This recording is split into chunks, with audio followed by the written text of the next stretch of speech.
Morning, everybody. I'm Tyler. I'm a grateful alcoholic. I'm up from Antioch. I was asked to come up here and speak before, and the weekend that they asked me to come up and speak was the week of the fire.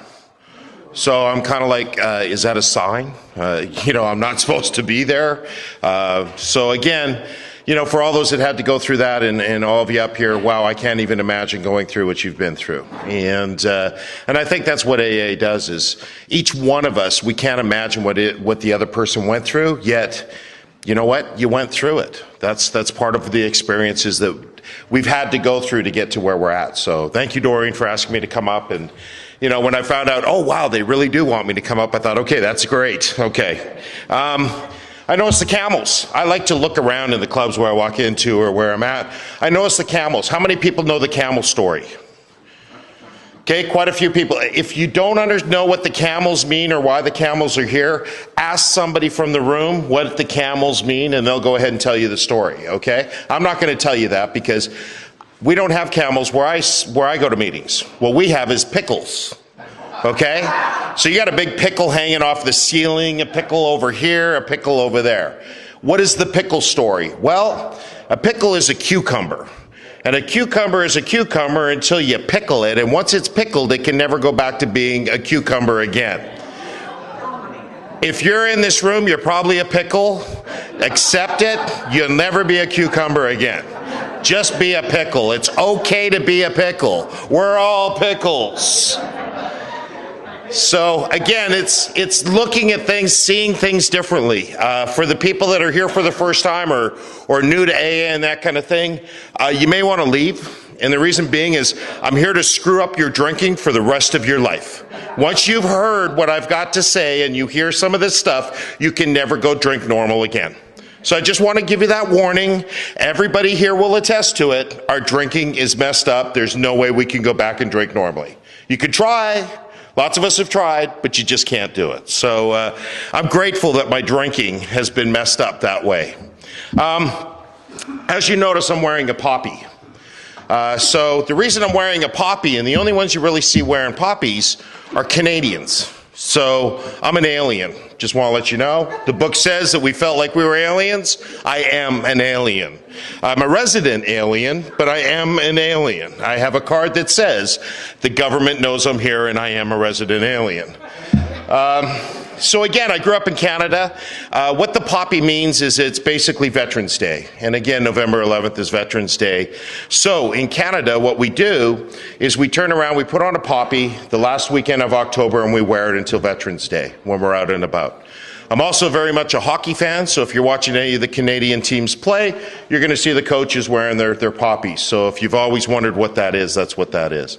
For all those who have served, thank you. Thank you for your service and thank you for being there. As we move forward,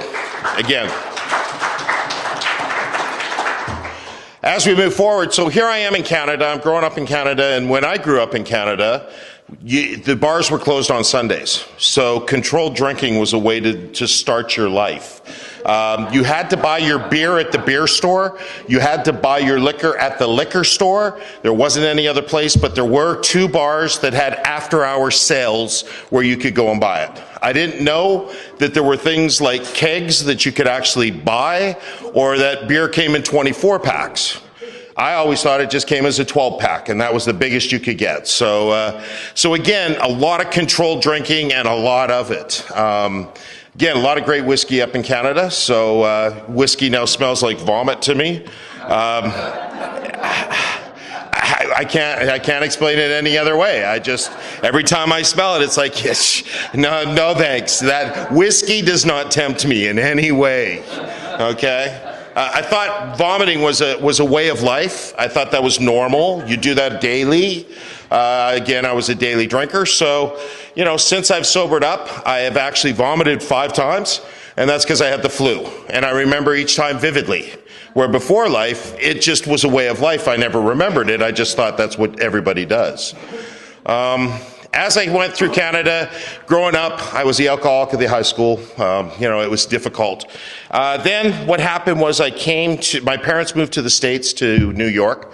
So I stayed up in Canada, and they called up and said, okay, we got you a green card, why don't you come down? They moved me into New York, and as I moved into New York, they had just raised the drinking age to 21.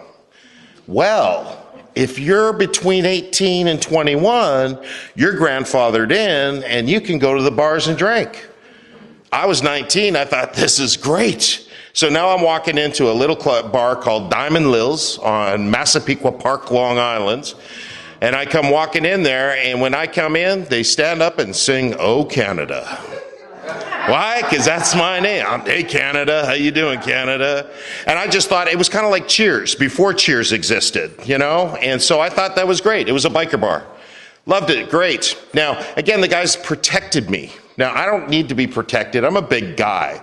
But they protected me because it was a biker bar. So one day they come up and they say, come on, Ty, let's go next door to the pizza place. Great place, bar, pizza, right next door to each other. We go in for pizza. We can hear the ruckus and the battle happening over in the bar. Then a guy pops his head in the pizza place, says, okay. Guy says, come on, let's go back. I'll buy you a drink. Guy's mopping up blood off the floor and that kind of thing. Hey, Ty, we'll get you a drink. And I'm like, well, guys, why didn't you let me get involved? And they're like, no, don't worry, we got your back. And again, that's some of the protection that kind of happened to me. There's things that should have happened or could have happened.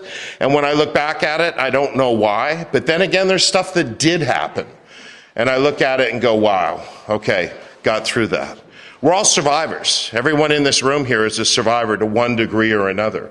We've all been through places. We've all been things that we don't want to share with everybody. But again, if you don't let down those walls and find somebody that you can share with, holding on to that stuff is going to cause you to probably go drink again. Or it's going to cause you to turn around and separate your life and take you down to a place that you don't want to go. We all know that. We've all been there. But boy, what a freedom when we were able to release ourselves from that burden. To be able to take that thing and just get it out and go, I can breathe again. I don't need to tell the world, but now I can breathe again. And again, I feel like somebody really is getting to know me. Otherwise, I feel like nobody knows me. Nobody ever knows me. I'm all alone, all by myself. I could be in the midst of a crowd and I'm all alone by myself. I think we all identify with that because it's part of what it is. This is what we do.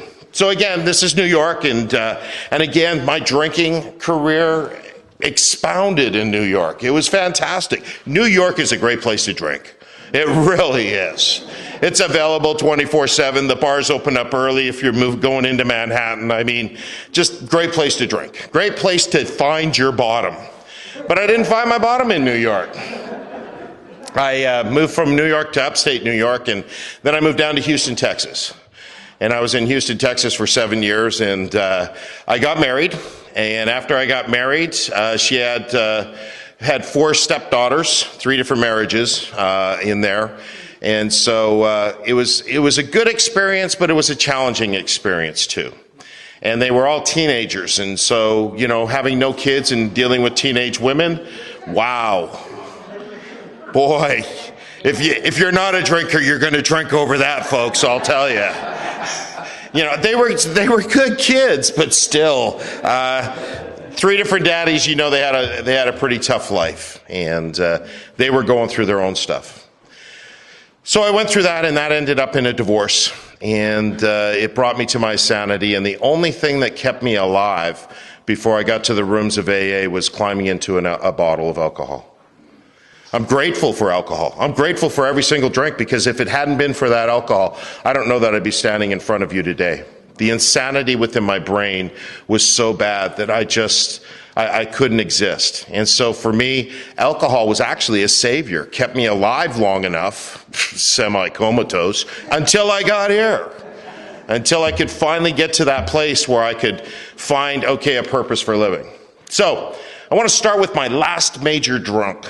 I mean, because it's so vivid to me. And do we have any train tracks that are close by? Okay, do you hear the train whistle when it goes by? Okay, does the room kind of shake a little when it goes by? Is it that close?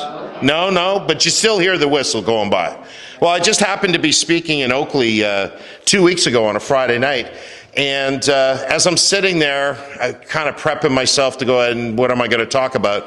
You hear a train whistle in the background, and it's like, ooh, chills up my spine. What it is me and my drinking partner, who drank the way I drank, We went to Lake Charles, Louisiana to go gambling. And this is from Houston, Texas. He had a Jeep. So we took the doors off the Jeep. We took the roof off the Jeep. We took our shirts off. Okay? So he had a white line going this way.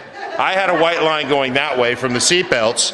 And the rest of us were beet red. And we're a couple white boys. I mean, we are beet red. We don't have that southern tan at all.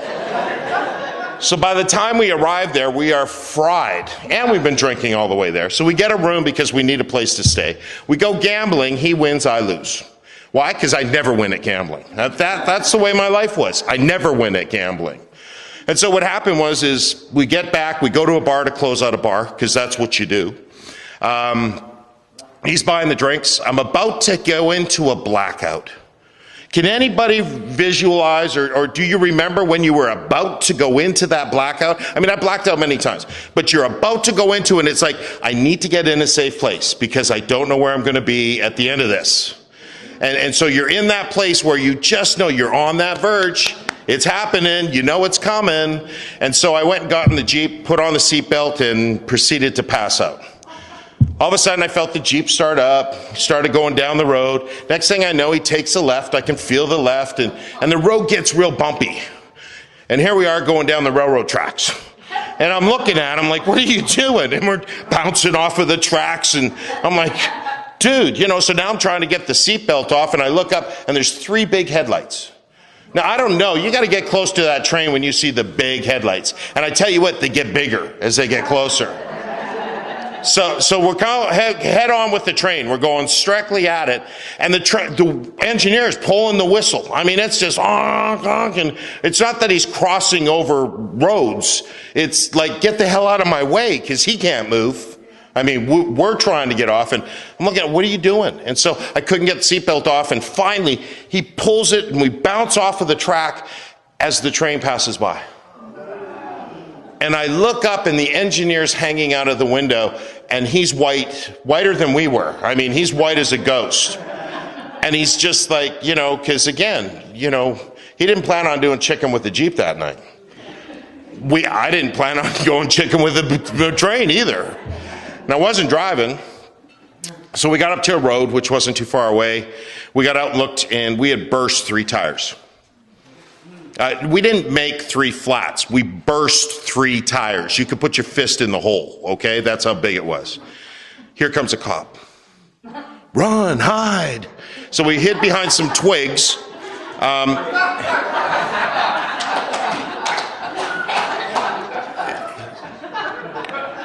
We thought they were bushes.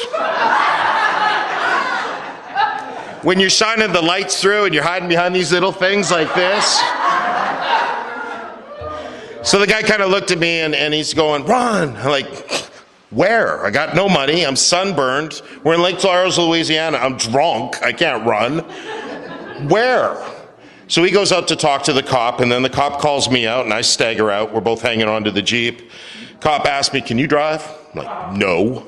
I mean, isn't that obvious? No. He goes, so neither one of you can drive. What are we going to do about this? I had a moment of clarity. There's an option?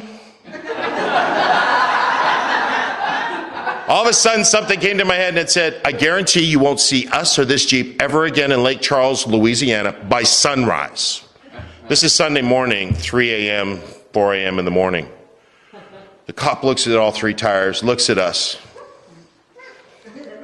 and goes, okay. Gets in his car and drives away.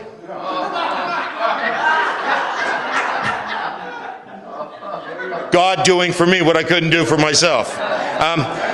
Okay, so what do? Well, you buy Fix-A-Flat. So somebody took us to a store. We found 11 cans of Fix-A-Flat in the store. We bought every one. We brought it back, and I held the tire together as we put all 11 cans in one tire. It doesn't work. If you've got a nail hole or something like that, okay, Fix-A-Flat was work. It's a great product, but not if you can put your fist in the tire. It doesn't work. So we got 1 spare on the back. There's no way we can get at it. So finally we get a tow truck. The sun is starting to come up. We get it dropped off in front of a tire store, just in front of the door. And then he goes, okay, well, let's take you back to your motel room. Do you remember where it is? So now we're driving around Lake Charles. Fortunately, it's not that big. And we find, there it is, that's a motel room, that's the place. So we drop off and we call the tire place and they ask, wow, what happened? I don't know, we hit something big in the road. Yeah, like a train. So here we go, we're going, all right. So we get the tire fixed. By the time we get there, they've given us some resale tires and we got enough for gas and we got enough to split a 16-ounce bottle of Gatorade on the way home because, again, you got to build up those electrolytes you've been drinking. 16 ounces doesn't work for two big guys like us. We're driving home. The radio's not on. It's hot. We're fried. We're hungover. It's one of those days where the seconds are going by. Tick,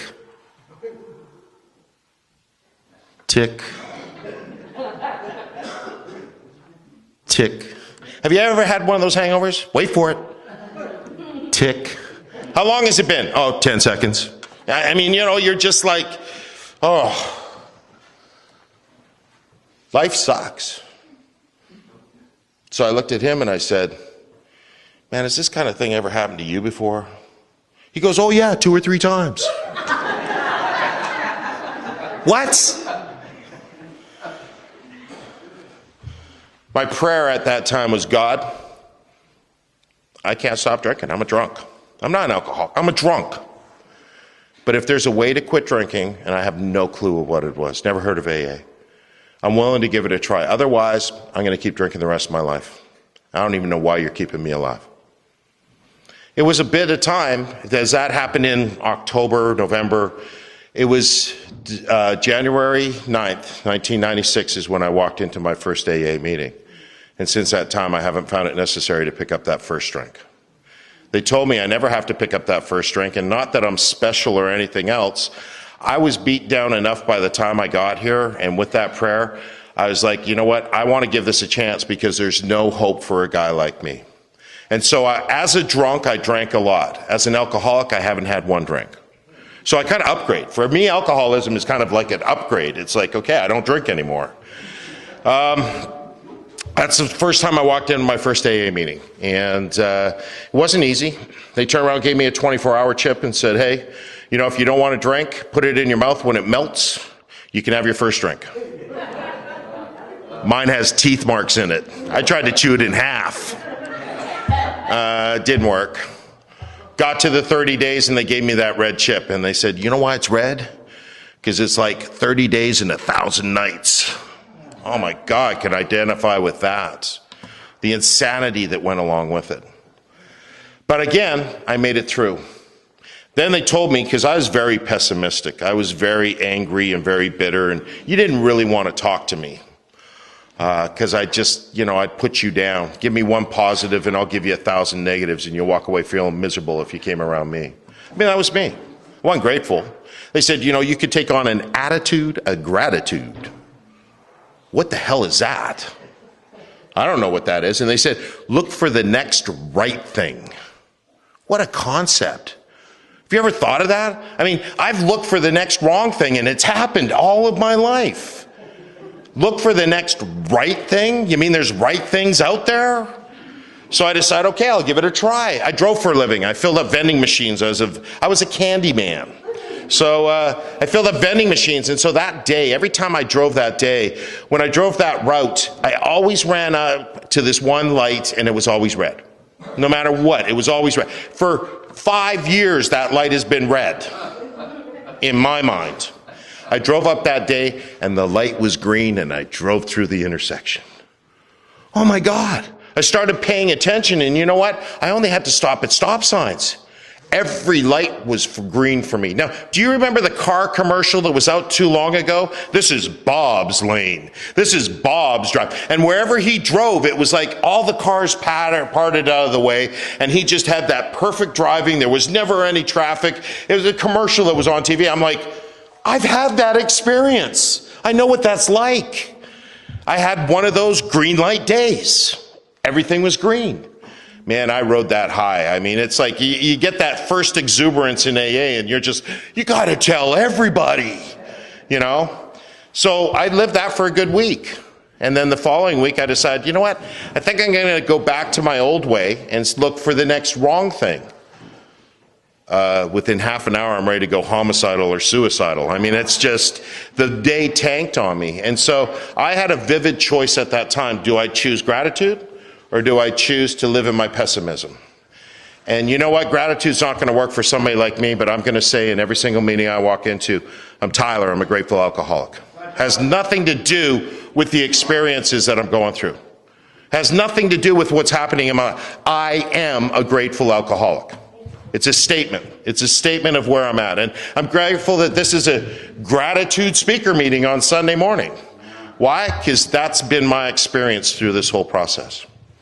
Now, in that first 6 months, let me tell you a little bit about the train story again. Okay?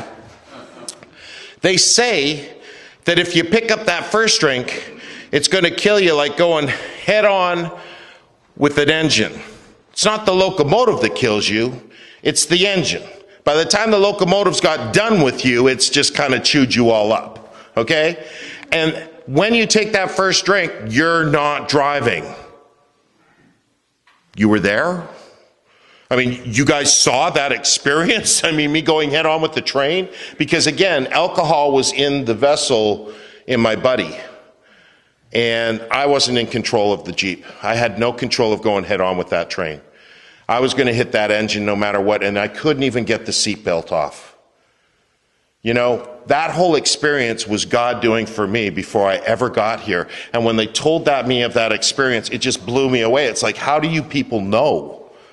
Well, it's not that they know, it's just it's part of what we experience, and because of our awakening and our awareness. So, part of what I want to talk about is I want to talk about awakenings. The 12th step is having had a spiritual awakening as a result of these steps. We carry this message to other alcoholics, but we practice these principles in all our affairs. I like to say it real easy. Wake up. Now that you're awake, don't go back to sleep. Stay awake. How does this thing work? How does it work? We had somebody read how it works. One thing I heard in my first 6 months of sobriety, 8 months of sobriety, there was a woman who came in and she quoted how it works. Oh my God, she had 11 years. Maybe when I get 11 years, I can quote how it works. Because my brain is not that tight to be able to remember all of that.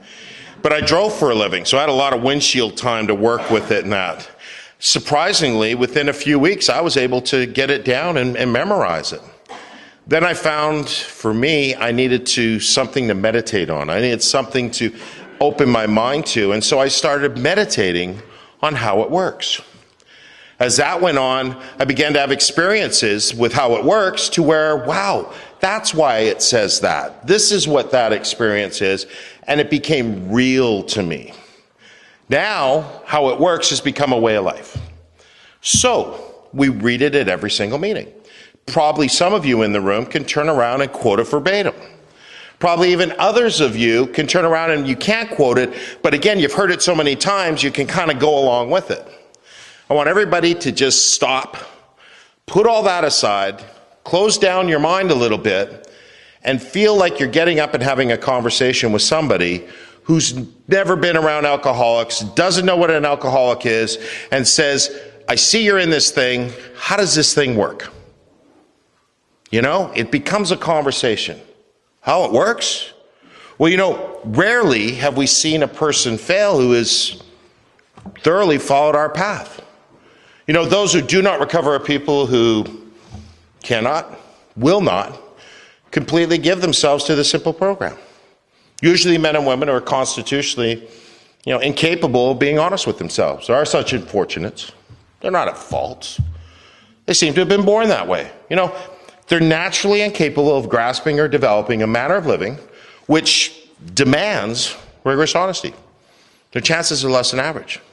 There's those too who suffer from grave emotional, mental disorders, but, many of them do recover if they have the capacity to be honest.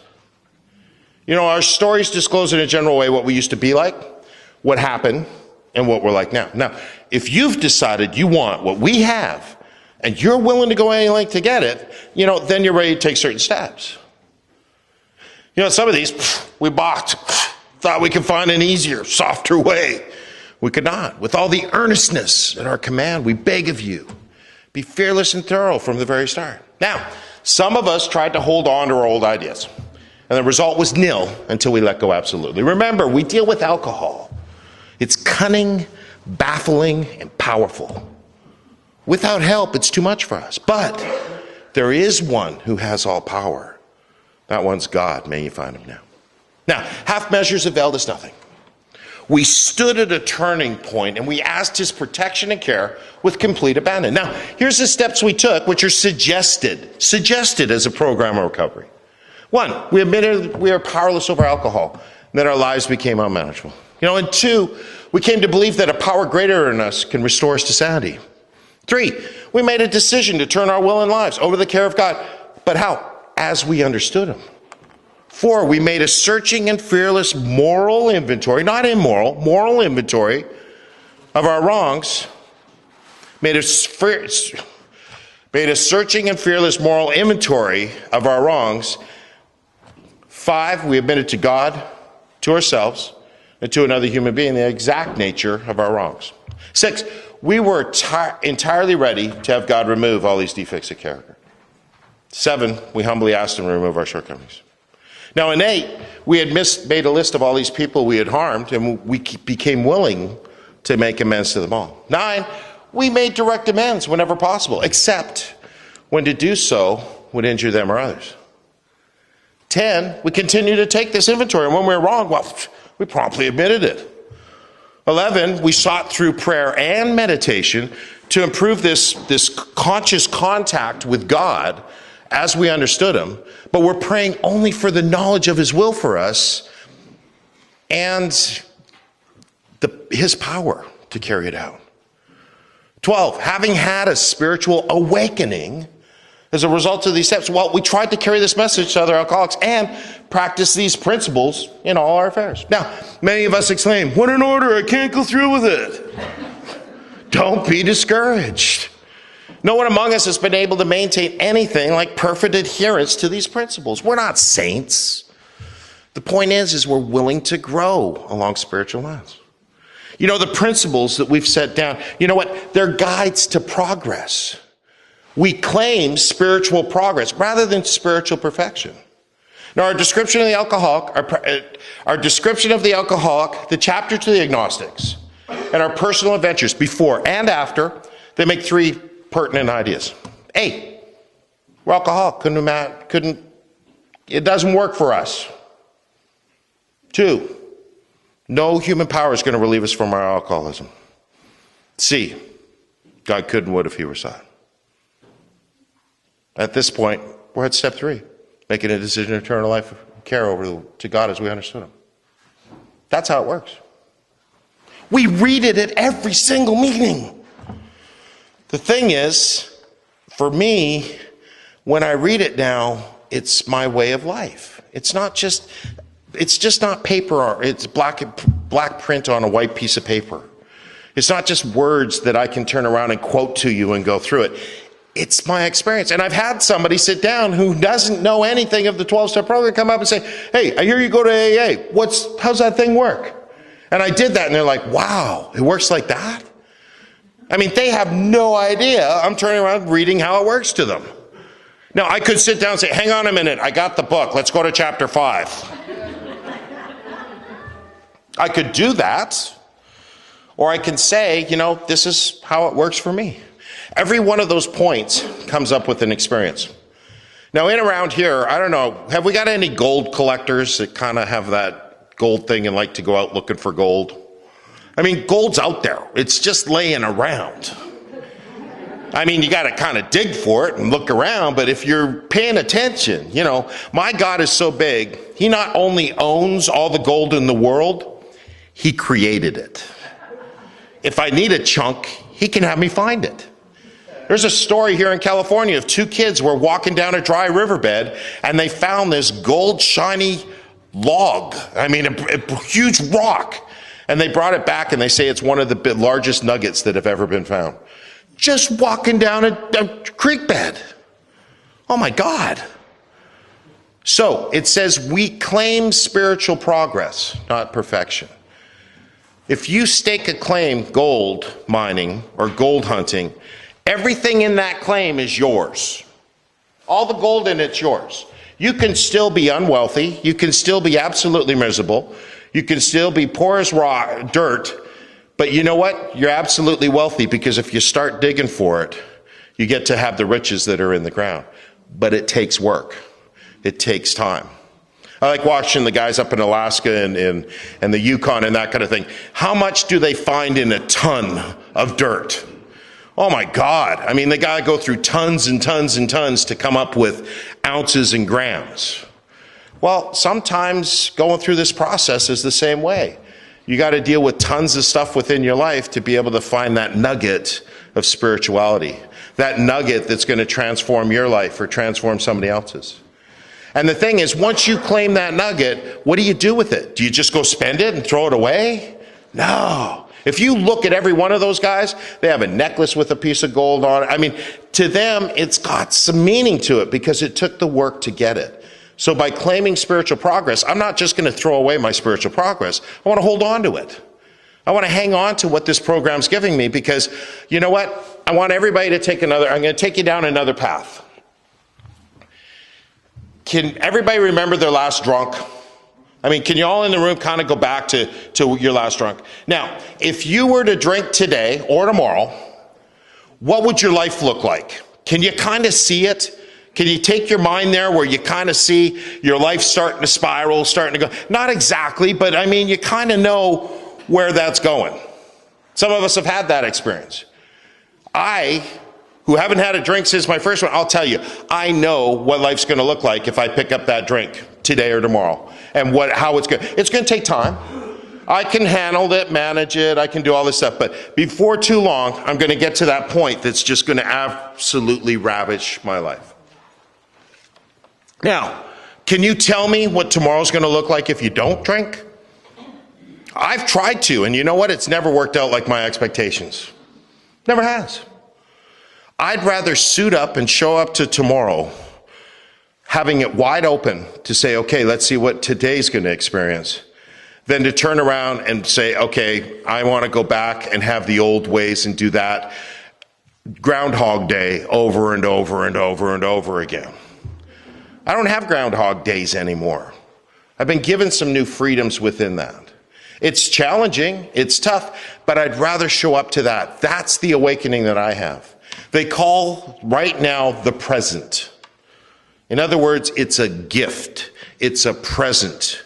What kind of present is it? I don't know. Open it up and see. How do you open up the present? You open the present by staying awake and staying aware. It's that simple. So again, it goes back to the statement, wake up. And now that you're awake, don't go back to sleep.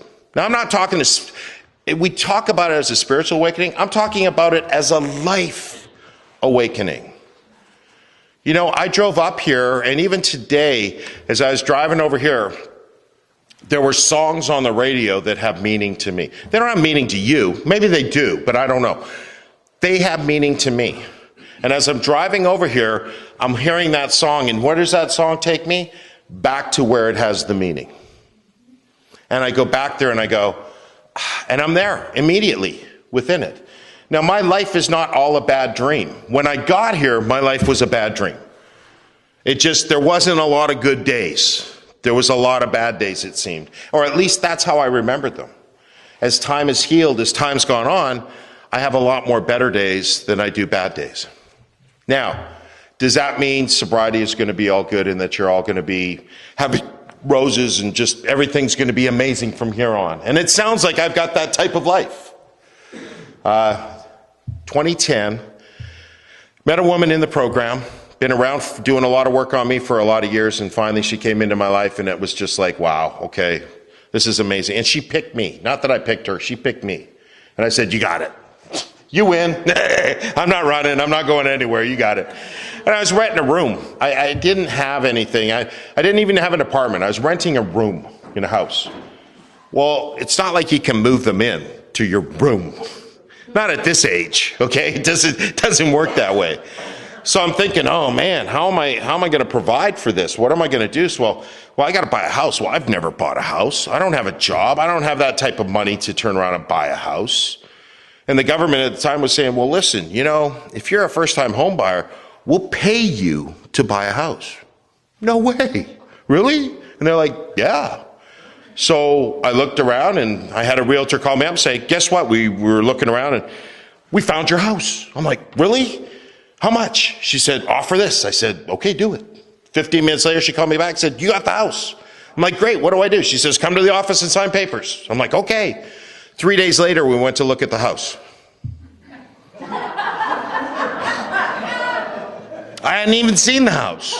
I just believed, because I'm saying, God, you're bringing this woman into my life, and if you're bringing this woman into your life, I got to provide for her, and I got to get a house. I don't know what kind of house, because I don't look for houses, and it's kind of like, I found your house. Okay, you found it. Good, let's do this. And it all worked out. 3 days later, we looked, and it was perfect. It was just what it needed to be. Okay? We even brought our parents over. Come on, let's look at the house. So now it comes down that I've got to come up with a deposit. I don't know about you. I just don't have that bank account with that type of deposit in it.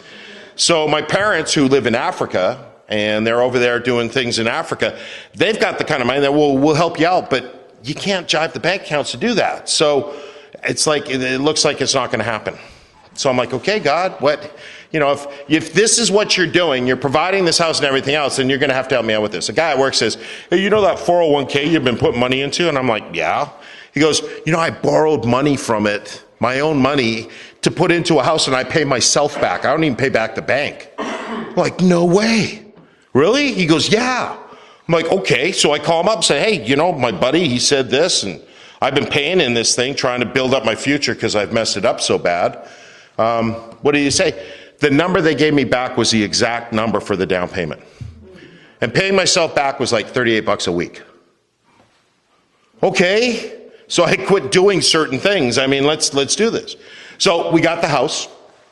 Then the state came back and said, well, listen, that Fed thing's gone away, and if you signed up, great, you got it, but we still want to have first-time home buyers.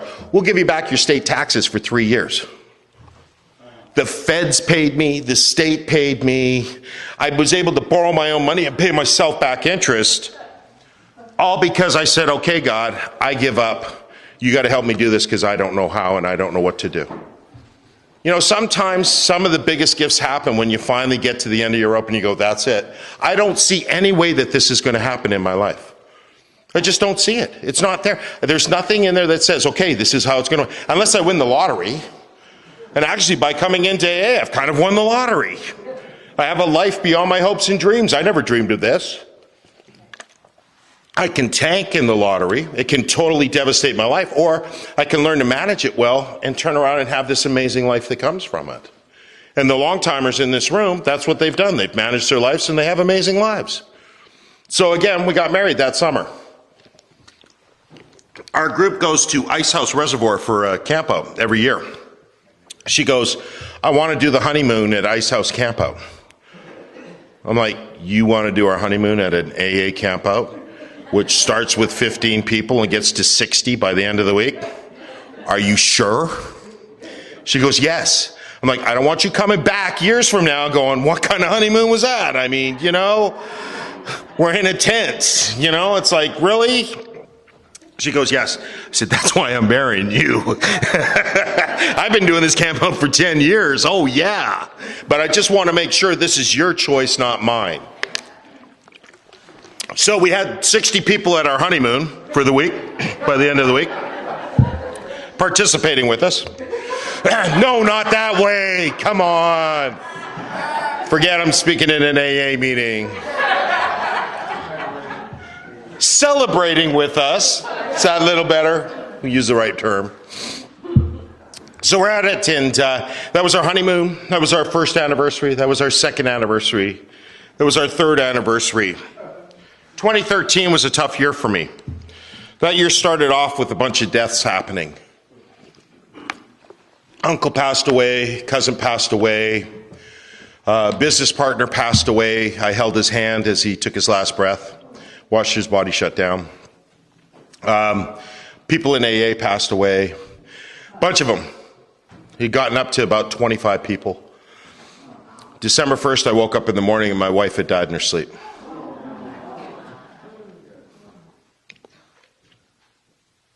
My world stopped. The reason I tell you this, the house story, is because this was huge. This was God doing for me. This is God providing somebody in my life. I mean, this is what I sobered up for. This is what I want. And it didn't last very long. It was only 4 years. I believe God said, okay, baby girl, you don't got to struggle no more. It's time to come home. He took her home. But he left me here. Now what do? It took 4.5 months for the coroner to get back to me to tell me what the cause of death was. You want to talk about one day at a time and having to wait for something? That's not something you want to wait for. Not that they didn't know what it was. They were backed up so bad that I just had to wait in line. Unless it was a murder, then you jump to the front of the line. But if it's just a death and they don't know, you got to wait. So I'm going to AA meetings, and that night I went to an AA meeting. The day she died, I went to an AA meeting, and you know what? None of you in this room could help me. None of you. This was between me and God. And I came in here, and the last thing I wanted to do was pick up that first drink. But you know what? I just didn't know how to live life. I didn't know. And I can't deny the principles. But again, I don't know how to do this. I know other people in the room have talked about this, but you know what? I can't identify because it's not my experience. Now I get it. Those who have had that experience, hey, I own it. I get it. I know what you've been through. And to say, yeah, I'm sorry for your loss, and what can I do for you? I don't know what to do. So I went through that experience, and that year I was working at a theme park. And working in a theme park, well, who goes to theme parks? Couples and families, and they're having fun, and they're riding roller coasters, and they're having a great time, and I'm literally walking through the park in tears, carrying my bag of tools. It's hard to do this. People are watching me. They're watching me. Is he going to drink? Is he going to drink? I don't know if I'm not going to drink. You get right back to one day at a time. So a startup company came to me and said, hey, listen, we'd like you to join us. And I'm like, and you're the only employee, or the first employee. So I said, okay. So I left my career to go join them. The date that they had me start for them was December 1st, 2014. After I signed the papers, I called them up and said, hey, do you realize the day you're having me start is the day my wife died? And they're like, we can change the day. You can start on another day. And I said, please, no. Why? God's doing for me what I can't do for myself. Yes, he went ahead and took her home. Yes, that was December 1st. But that day, she still passed on that day. But I also got to put on new clothes and start a whole brand new career as a first employee to go to this job. So after about 3 or 4 months, and again, this is the way my brain works, I came to him and I said, I think we should have an Employee of the Month program. They said, that's a great idea. Then they went, hang on a minute, you're our only employee. I said, well, yeah, that's why we should start it now. They said, well, wouldn't it suck if you didn't get it? I said, hey, at least right now I got a 50-50 chance. Can't get better odds than that. A lot of fun. I was the first one at work because we hired other employees to get a year. Came to him a week later and said, hey, I think we should have an Employee of the Year program. What do you think? Figured they forgot by then. They're like, yeah, that's a good, hang on a minute. We've heard this before. So at work, we're going to have the Tyler wall until somebody else got hired, and then they become Employee of the Month. And I don't know if I'll ever get back up there again, but, and again, that's the type of guys I work with, and it's fun. Wasn't taking care of myself, again, that kind of loss. Not exercising. I now work with the computer instead of the tools anymore, so, excuse me. So what happens is I slow down, start gaining some weight. I've been smoking all of my whole experience within AA, and I'm not here to put down any smokers. It's just what I chose to do. Everybody said you should quit. I've wanted to quit, couldn't quit, didn't quit. December 17th this last year, I was at a 10 o'clock meeting, got home about 1 a.m. because I was talking with somebody else and had this major pain going through my chest, through my back, and I'm kind of like, I get home and it's kind of like, well, what if it's a heart attack? Well, what if it isn't? Well, what if it is? You know, what if you go to bed and you don't wake up in the morning? You know, well, you got to go to the hospital. Well, I don't want to go to the emergency room. I mean, this is the argument in my head, you know. So it's kind of like, it's going to cost me $100. Yeah, but you got $100. Yeah, but I don't want to pay $100. What if it isn't? I wasted $100. It's like Sunday morning. Yeah, but what if it is? All right. Battling with myself, so I get in the truck and I have a cigarette on the way over there. As I get out of the truck at the emergency room, go walking in, said, hey, you know, I got this thing going on. And they're like, well, let's hook you up. They hooked me up to the machine and said, you're having a heart attack. I said, yeah, I thought it might be. And they said, no, you're having it right now. See this paper? It shows you right there. That's a heart attack. I said, good, I'm in the right place then, right? He goes, well, yes and no. Now, if you go to an emergency room and you're having a heart attack and they say yes and no, you're in the right place, that brings up a question. What? Why? You know, he goes, well, we don't do that here. We got to send you to another hospital 3 miles away. And I'm like, hang on a minute. I drove past that place to get here. You mean I could have just gone there and like, yeah, but I didn't know. I've never had a heart attack before.